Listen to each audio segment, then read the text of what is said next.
বন্ধুরা, আজকের গল্প অন্তঃসলীলা লিখেছেন সাবিত্রী রায়।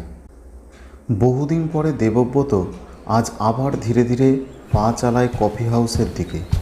ঝাড়া পোঁছা ঝকঝকে পরিচিত সিঁড়িটার মাথায় পা দিতে না দিতেই ভিতর হতে প্রসন্ন চোখে আহ্বান আসে, এই যে দেবব্রত, খবর কি? আজকাল যে তোমার দেখাই পাওয়া যায় না। একটা চেয়ার মৃদু ফেলে দেয় পুরনো লেখক বন্ধু শিবনারায়ণ ব্যানার্জি। তারপর, তোমাদের কাগজের কদ্দূর? নতুন কোনো বই বের হচ্ছে নাকি রাধারানী থেকে? শিবনারায়ণ জিজ্ঞাসু চোখে তাকায়। একটা নতুন কন্ট্যাক্ট হচ্ছে শিগগিরই, শকুন্তলা দেবীর উপন্যাস। মুখের কথা কেড়ে নিয়ে ঠাট্টার সুরে বলে শিবনারায়ণ, মেয়েদের লেখা আবার উপন্যাস? নিঘাত লস দিতে হবে রাধারানী পাবলিশার্সকে। তাছাড়া আনকোড়া নিশ্চয়ই, নাম তো শুনিনি কখনো। ওর তো আরও খান দুই বই বেরিয়েছে ছোট গল্পের। ও আবার গল্প নাকি? টেকনিকের কোনো বৈশিষ্ট্য আছে তাতে? দেবব্রত দৃঢ় কণ্ঠে জবাব দেয়, একমাত্র টেকনিকটুকুই তো গল্পের প্রাণ নয়, আত্মাও নয়। এবার তর্ক শুরু হয়। শকুন্তলা সেন কোন অতলে ডুবে যায় তর্কের জোর ঘূর্ণিপাকে। একেবারে উপকথা রূপকথার যুগ হতে 48 মাসের পুজো সংখ্যায় এসে ভিড়ে তর্কের পালতোলা তড়ি। আরও জানা দুই বন্ধু এসে বসে ছোট্ট টেবিলটি ঘিরে। বেয়ারা নতুন করে কফি দিয়ে গিয়েছে দ্বিতীয়বার। ধোঁয়া উঠছে, কফির বাষ্পীয় উগ্র গন্ধ ধোঁয়ার সাথে মিশেছে সিগারেটের কড়া গন্ধ, বাষ্পহীন ধোঁয়ার কুণ্ডলী। কাঁচের বড় বড় জানালা দিয়ে দেখা যাচ্ছে মেঘলা আকাশের বেশ খানিকটা বড় অংশ। হাওয়াটাও ভেজা ভেজা, বলা চলে প্রায় কন্টিনেন্টাল পরিবেশ। তর্ক তীব্র হয়ে উঠছে। শিবেশ রায় সিগারেটের ছাইটুকু টোকা দিয়ে ঝেড়ে ফেলে শেষ টান দিয়ে নেয়। তারপর প্রথম কথা বলে এতক্ষণ পর, তবে আসার কথা এই যে আজকাল সাহিত্যিকদের কর্তব্যের প্রতি দৃষ্টি পড়েছে। কলমে কালি যখন আছে, লিখে যাই যা খুশি, এ স্বেচ্ছাচারিতার যুগ কেটে গেছে। এই তো সেদিন 31-এর এতে বেশ একটা ভালো আলোচনা হলো। ছোট গল্প লেখার কায়দা সম্বন্ধে একটি সুন্দর কথা বলেছেন আমাদের সাহিত্যিক মহারাজ। লেখার মস্ত একটা প্রয়োজনীয় কায়দাই হচ্ছে অপ্রয়োজনীয় কথাগুলো ছেঁটে ফেলতে শেখা। অতি ঠিক কথা। আগাছা নিড়ান না দিলে ফুলচারার সৌন্দর্যই আড়াল হয়ে যায় বাজে গাছের চাপে। আরও একজন ঘরে ঢোকে। রঞ্জন রায় ডাক দেয়, এই যে প্রফেসর, দূরে দূরে কেন? তোমার বউ তো এন্তার লিখছে হে। এরকম ঘষতে ঘষতেই হাত পেকে যাবে। দেবব্রত লজ্জিত বোধ করে শকুন্তলা সম্বন্ধে এ ধরনের উক্তিতে। শকুন্তলার লেখার একজন উৎসাহী পাঠক সে। ব্যথিত হয় সে এতটা রূঢ় মন্তব্যে। সাহিত্যিকদের কফির আসর শেষ হয়। রাস্তায় নেমে পড়ে সবাই। প্রফেসর যায় না, কারোর জন্য অপেক্ষা করছে। দেবব্রতও ওঠে না, বসে বসে সিগারেট পোড়ায়। চোখের সামনে বিচিত্র মানুষের বিচিত্র বেশভূষা, হাসি ও চিন্তার রেখা আলতোভাবে ছুঁয়ে ছুঁয়ে যায় সিগারেটের ধোঁয়ার ভিতর দিয়ে। এও এক ধরনের রোমাঞ্চই। হালকা সবুজ রঙের দেওয়ালে দেওয়ালে সুন্দর ছবি আঁকা, শাখায় শাখায় কূজনরত বিহঙ্গ বিহঙ্গী, ঘরভর্তি সাজান চকচকে চেয়ার টেবিল, উর্দি পরা মানুষের ত্রস্ত ছুটোছুটি। নতুন আরেকটি দল এসে দখল করেছে সাহিত্যিকদের পরিত্যক্ত চেয়ারগুলি। উগ্র এসেন্সের গন্ধ একটা মোহময় রেশ বিস্তার করছে দেবব্রতর চিন্তামগ্ন মনে। সাহিত্যিকদের কথাই ভাবছে সে। বয় এসে শূন্য পেয়ালা পিরিচগুলিও ছড়িয়ে নিয়ে যায়। চমক ভাঙে দেবব্রতর। এবার উঠতে হয়। প্রফেসরও বেরিয়ে আসে একসঙ্গে। নমস্কার, কাল কিন্তু আপনার বাড়িতে যাচ্ছি। একটা লেখা দেবার আছে এবারের সংখ্যায়। ঠিকানাটা আবার একটু মিলিয়ে নেন। পরের দিন ঠিকানা পকেটে নিয়ে বের হয় শকুন্তলার লেখা আনতে। ঘুরতে ঘুরতে সরু একটা আবছা অন্ধকার গলির ভিতর এসে পড়ে। এই রাস্তায় কি? রোয়াকে বসা একটা লোকের কাছে একটু খোঁজ নেয়। এই গলি। দেবব্রত এগিয়ে চলে। একটু অসতর্ক হয়ে হাঁটলেই গায়ের জামাটার ছোঁয়া লেগে যায় দুপাশের বাড়ির দেওয়ালে। অসাবধানী পানের পিকের দাগে নানা আকারের চিত্র আঁকা দেওয়ালে দেওয়ালে। কোথাও বা সর্দি বসা পাকা পাকা কব লেগে আছে। দেবব্রত চোখ বুলিয়ে চলে বাড়ির নম্বরগুলিতে। মনটা বেশ কিছু দমে গিয়েছে এরই মধ্যে। এই গলিতে শকুন্তলা দেবীর আস্তানা।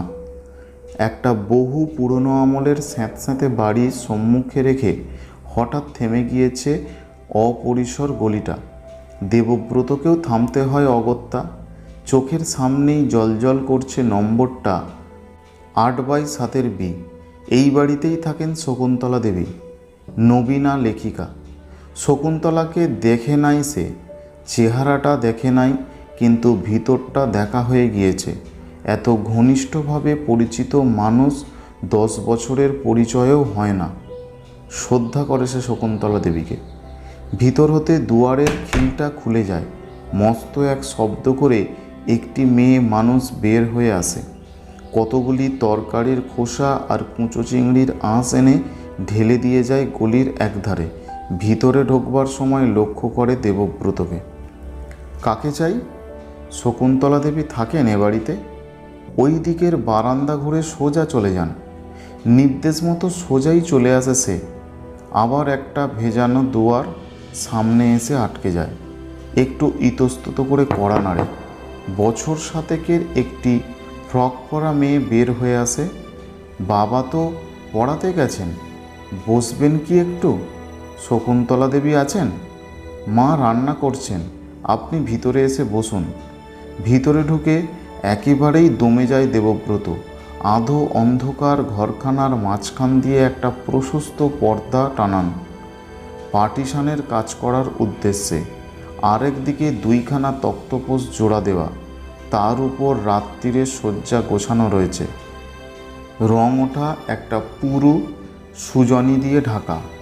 স্তূপীকৃত বালিশের বিপুল উচ্চতা বড় বেশি স্পষ্ট করেই জানিয়ে দিচ্ছে যে এ বাড়ির জনসংখ্যা। এক পাশে একটা নবজাতক শিশু শয্যা, ক্ষুদ্র ক্ষুদ্র বালিশ, কাঁথা, অয়েল ক্লথ। দেওয়ালে টানান অসংখ্য দেবদেবী আর গুরুদেবের ছবি।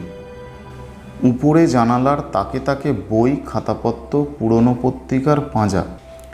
মেয়েটি ঘুরে আসে। ও কি, আপনি দাঁড়িয়ে আছেন? বসুন না লক্ষ্মীটি, মা এক্ষুনি আসবেন, পত্রিকা এনে দেব। ছোট্ট মেয়েটির কথার আপন করা সুরে অনেকখানি হালকা হয়ে যায় মন। দেবব্রত তাকিয়ে দেখে অপরিমিত যত্নে বেড়ে ওঠা কৃশ একটি ছোট্ট মেয়ে, কিন্তু সুস্থ একটি প্রাণ রয়েছে উজ্জ্বল চোখ দুটিতে। পর্দার ওপাশের প্রতিটি কথাই স্পষ্ট শোনা যায় এপাশে। আধা বয়সী মহিলাদের পরচর্চা, খানিকটা কুৎসা। ওপাশ হতে ডাক আসে, খুকি যাই ঠাকুরমা। মেয়ে ছুটে চলে যায়। দেবব্রত অগত্যা পড়া পত্রিকাতেই চোখ বুলাতে থাকে, কিন্তু পর্দার আড়ালের কর্কশ কথাগুলি কানে এসে ঘা মারতে থাকে বারে বারে। মেয়েটিকে একটু ধর দেখি, চালগুলো ঝেড়ে নি। পার্শ্বস্থিতা আত্মীয়ার নিকট মনের কিছু তিক্ততাও ঝেড়ে ফেলে বর্ষীয়সী মহিলা চাল ঝাড়ার সঙ্গে সঙ্গে। আগের মতো কি আর ঝাড়তে পারি? কিন্তু কি করব, রেশনের চাল। একে তো কাঁকর, তার উপর পাঁচমিশালি। সমবেদনা জানায় পার্শ্ববর্তিনী। তোমার কি আর এখনও সংসারের কাজকর্ম করার বয়স আছে? এখন পুজো সন্ধ্যা নিয়ে দিন কাটাবার সময়। অমন ভাগ্যেই কি না? এখন মরতে পারলেই একমাত্র শান্তি। অদৃষ্টকে বারে বারে ধিক্কার জানাই। পর্দা ঠেলে ঘরে ঢোকে শকুন্তলা। আপনাকে অনেকক্ষণ বসিয়ে রেখেছি, লজ্জিত সুরে বলে সে, কিন্তু লেখাটা তো টুকে রাখতে পারিনি। আপনি বরং একটু দেখে যান, কষ্ট করে এলেনি যখন। শকুন্তলা জানালার উপরের তাক হতে এক মাজা পুরনো রংধরা খাতা টেনে নামিয়ে এক মনে খুঁজতে থাকে সদ্য লেখা গল্পটি। দেবব্রতর চোখ পড়ে একবার শকুন্তলার হাতের দিকে।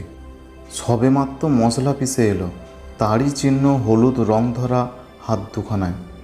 পর্দার ওপাশে শিশুকণ্ঠে কান্না শুরু হয়। কান্নাটা ক্রমেই চিৎকারে পরিণত হতে থাকে। মনে হয় যেন এখনই বুঝি লাঙ্গস ছিঁড়ে যাবে। মৃদু অধৈর্যের সাথে নিচু গলায় বলে শকুন্তলা, পুড়িয়েই ফেললো নাকি ওরা উনুন ধরাতে? ওদিকে পর্দার ওপাশ হতে চাপা গলার কড়া ঝাঁঝ এসে ধাক্কা খায় পর্দার গায়ে। ডাক না তোর মাকে, মেয়েটা চেঁচিয়ে গলা ফেটে মরছে। কানেও কি যায় না? ছেলেপুলের মায়ের কি আর দিনরাত কলম নিয়ে বসে থাকলে চলে? একটু স্বর নামিয়ে যেন স্বগতোক্তি করে মহিলাটি। বিদ্বান ছেলের বিদুষী বউ, যত জ্বালা হয়েছে আমার। নিচু গলায় বলা হলেও সবটুকু কথাই শোনা যায় পর্দার এপাশেও। একটা থমথপে চাপা শ্লেষে ভরে থাকে কোঠাখানা। দেবব্রত নিমেষের জন্য একটু তাকায় শকুন্তলার দিকে। একটা লজ্জার কালিমায় ছায়াচ্ছন্ন করে ফেলেছে মুখখানা। একটি অপ্রস্তুতের মতো বলে ফেলে সে, আমি না হয় আরেক দিন এসে নিয়ে যাব। খাতাখানা এগিয়ে দিয়ে চলে যায় সে। শিশুর কান্না তবু থামে না। আবার সেই একই ঝাঁঝালো কণ্ঠস্বর, বাবা মেয়ের কান্নায় তো আর পারি না। এক মেয়ে জন্মেছে, তাই রোগই ছাড়ে না। আর রোগ ছাড়বেই বা কী করে? এমন স্যাঁতস্যাঁতে বাড়িতে ভালো মানুষেরও রোগ ধরে যায়, রোগের বংশও নেই। দেবব্রত খাতাখানায় মন দেয়। 5 বছর আগেকার পাঠ্যব্যবস্থার প্রথম কয়েক পৃষ্ঠা, রোমান ইতিহাসের ক্লাস নোট, কৃতদাস বিদ্রোহ, জুলিয়াস সিজারের হত্যা। তারপর নূতন লিখতে শেখা বড় বড় অক্ষরে প্রথম পাঠ, সকালে উঠিয়া আমি মনে মনে বলি।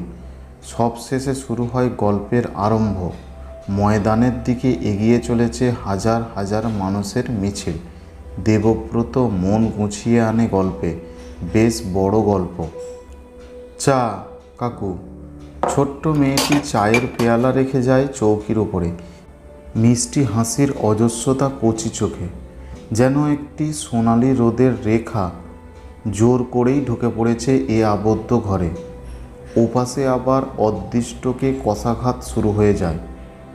ডাল বুঝি পোড়া লাগলো? কি যে আমার বরাত! তোর মা বুঝি গেছে কলতলায় মেয়ের কাঁথা কাচতে। ডাক দে খুঁকি। সঙ্গে সঙ্গে এক ঝলক পোড়া গন্ধ উড়ে আসে। কাঁথা কাচতে একটু পরে গেলে চলে না? পার্শ্ববর্তিনী মৃদু মন্তব্য করে। না গিয়েই বা করবে কি? একটু বেলা হতে না হতেই যা ভিড় লেগে যায় কলতলায়। এক বাড়িতে 7 ভাড়াটে, একখানা মাত্র ঘর, 40 টাকা ভাড়া। এই তো এরা সব খেয়ে গেলে এই ঘরটুকু ধুয়ে গঙ্গাজল ছিটিয়ে বসবে আমার রান্না। তারপর রাত্রে আবার এর উপরই বিছানা পড়বে। এইটুকু ঘরে মানুষ তো আর কম না। হারানের ছেলেরাও তো এখান থেকেই পড়ে। তোমার তো তবু বউই রান্নাটুকু করে দেয়। পার্শ্ববর্তিনীর মনের জমানো ক্ষেত বের হয়ে পড়ে হঠাৎ। কিন্তু গৃহস্বামিনী খুশি হয় না তার কথায়। অপ্রসন্ন সুরে বলে, আমি তো বলি বউকে, তোমার লেখাপড়ার ব্যাঘাত হয়, আমার আতপ চালটুকু আমিই ফুটিয়ে নিই। আমরা মূর্খ মানুষ, আমাদের তো আর সময়ের মূল্য নেই তাদের মতো। বিদ্বেষ চুয়ানো প্রতিটা উচ্চারণে ধরা পড়ে অনুচ্চারিত বহু অনুযোগ। দেবব্রত কানা ভাঙা চায়ের পেয়ালায় চুমুক দেয় সন্তর্পণে। ভিতর হতে আবার ডাক শোনা যায়, খুঁকি, তোর কাকার আসনটা পেতে দিয়ে যা। এইমাত্র স্নান করে আসা অল্প বয়সের এক ভদ্রলোক একবার পর্দা সরিয়ে একটু দেখে যায় আগন্তুককে।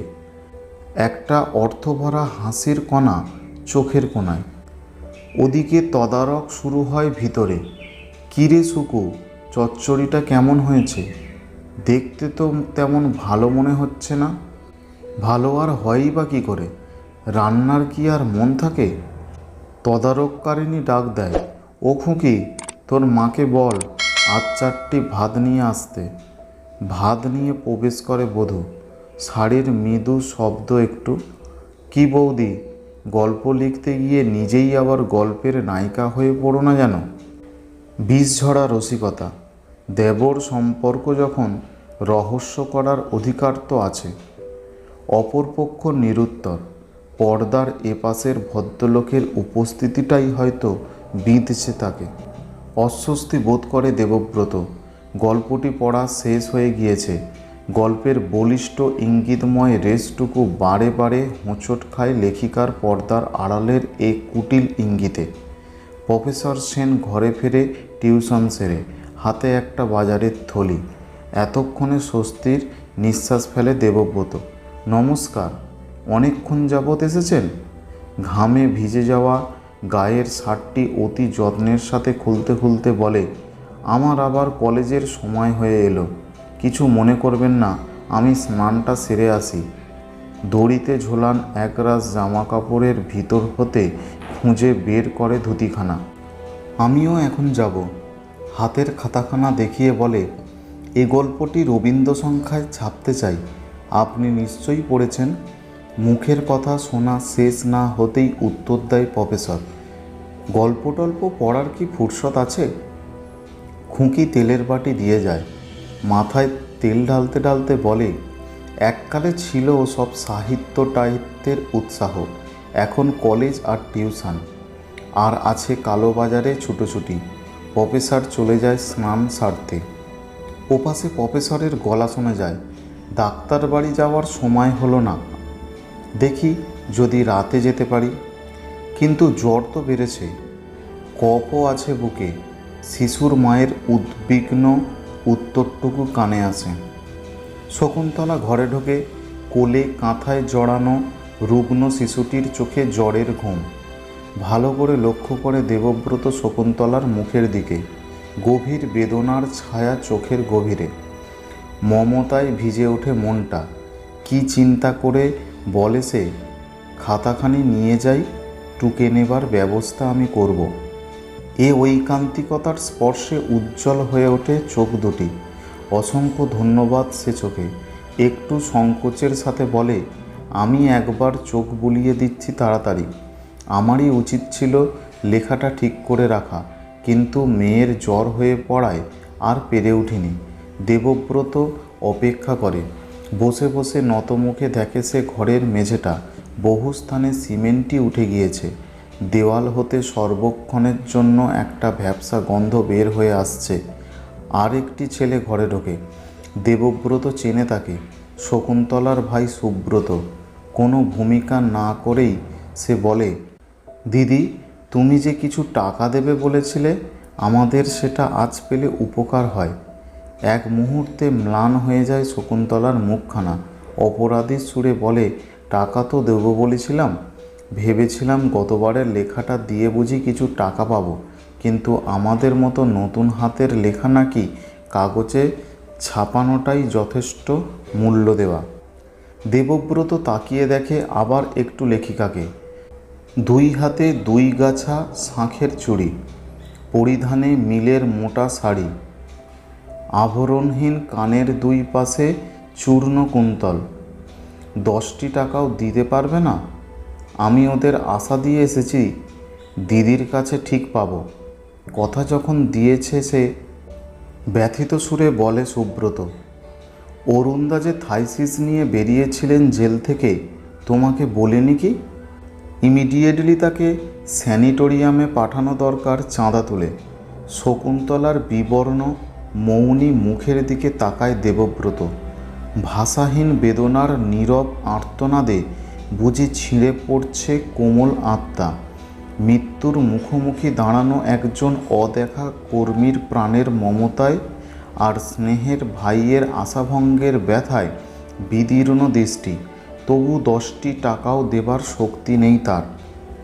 অনুমান করে দেবব্রত, হয়তো আরও কত বাকি টাকার অপেক্ষায় দাঁড়িয়ে আছে বাড়িওয়ালা, দুধওয়ালা, হয়তো বা ধার দেওয়া বন্ধুরাও।